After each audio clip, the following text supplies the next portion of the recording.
to go where everybody knows your name. Hey everybody. Hello everyone. Glad you're all back. I know it's been a while, and I apologize about that, but I've been a little under the weather, and quite frankly, I haven't found anything that interests me, and I didn't think would interest you. And I'd like to start this by saying first, I used to get notifications about new subscribers, but apparently that's not happening no more on YouTube. So I noticed I got a couple new ones on there, and I want to personally thank you, and I sure appreciate it, because I'm looking to get this thing bigger and bigger if I can. When I run across this video, I said to myself, Self, I cannot believe what we're hearing. Anyway, let's try to break this one down and see if we can make any kind of sense out of it. Describe your life before the accident. Well, before the accident, it was just a normal life. Go out with people, enjoy myself, go out on a night out and that. Girlfriends? Yeah, quite a few. Had you ever experimented?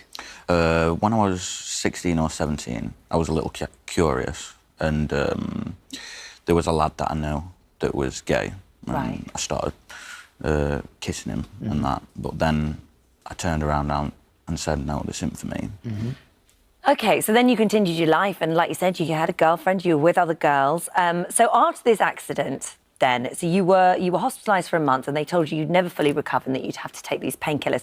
How quickly after taking these painkillers did you notice a change? Well, basically, I think this is where there's been a bit of a mistake with the papers. I broke my foot in 2012, yeah, and from there on, up to this year, early this year, I've been on codeine and other kind of medication like tramadol, but they weren't very nice. It started to make you feel ill, didn't it? Yeah. Started to make me feel sick, and tramadol made me feel really ill. So that's when they prescribed me pregabalin, and I've been taking that since about early February. And this is the drug that you say has made this change. So as soon as you started taking it, how soon after that did you start having feelings towards men? About 4 or 5 days. So pretty quickly? Yes. And what was your girlfriend? Because you were quite open with your girlfriend about your yes. feelings. Well, my girlfriend knew that I was taking these medications, because I'm on more than one. I'm on quite a few. And I didn't say anything at first, not to her, but I started like giving her less cuddles, less just attention and that. And then I thought all I craved and wanted was just male attention. Right, okay. Well, I guess that's one way of telling good old mom and dad that you're gay, and you didn't have to admit it. All you had to say, the medication made me this way. Ellie's already admitted that he's experimented with homosexuality before. Somewhere in his mind, he really must have liked it, but he's just waiting for the right time to come out of the closet. Well, hey, here's the plan. I'll use the medication as an excuse.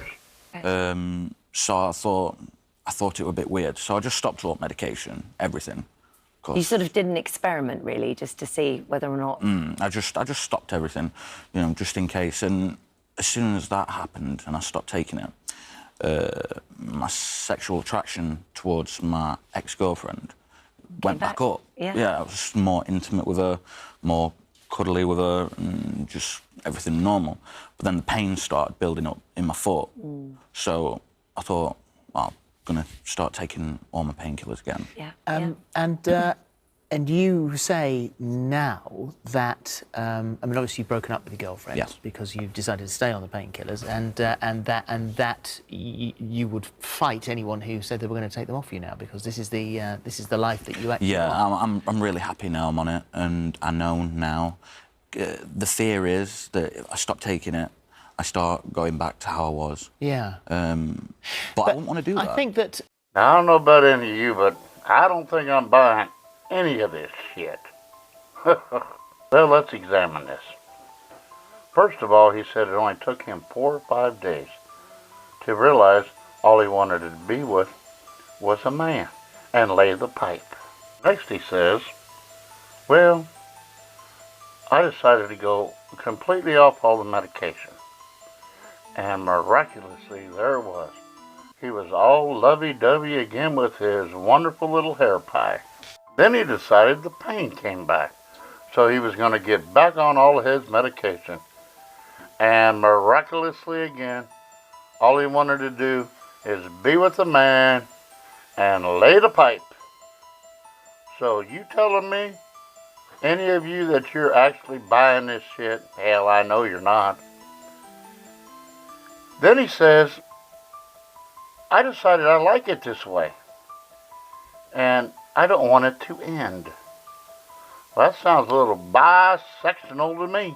I think that there are, great many members of the LGBT community who would get very offended in the fact that that homosexuality, could even be remotely looked at as being a medical condition. And so I'd have to say, don't you think that because there are one of the side effects of this drug is that it lowers your anxiety, is the fact that you feel much more comfortable about the fact that you were gay all along? Well, you see, I never had no desires for men. I didn't look upon men like, I really want you, or anything like that. It's so recent and happened so out of the blue, especially after I experimented before at a younger age. And what's the reaction been like then with sort of family, and what have they said about it? well, I'm actually not in contact with any of my family. Right, okay. I'm going to end this one right here. Just because the rest of this video is the same old babbling bullshit. I thought it was funny when the interviewer called him on his bullshit. Said, well, that lowers your inhibitions. I think you've been gay your whole life. Oh boy, he backpedaled that quite vigorously. Then they asked him, well, what effect has this had on you and your family? And of course he stated, well, I don't talk with my family anymore these days. But I wish I could have found it. I looked for it, but there's a clip of his father saying, the boy is full of shit. I've been on the same muscle relaxer for years and years, and I still want to shag his mother every damn day. Well, thanks for watching. You know I appreciate it. Hope you liked this one. If you did, please press like. Give me a comment down below. And don't forget to hit that big old subscribe button. And if you hit the bell next to it, it'll let you know when I make my new videos. That sure will help me out a lot. I hope you had a great day. And as always, until next time, bye-bye.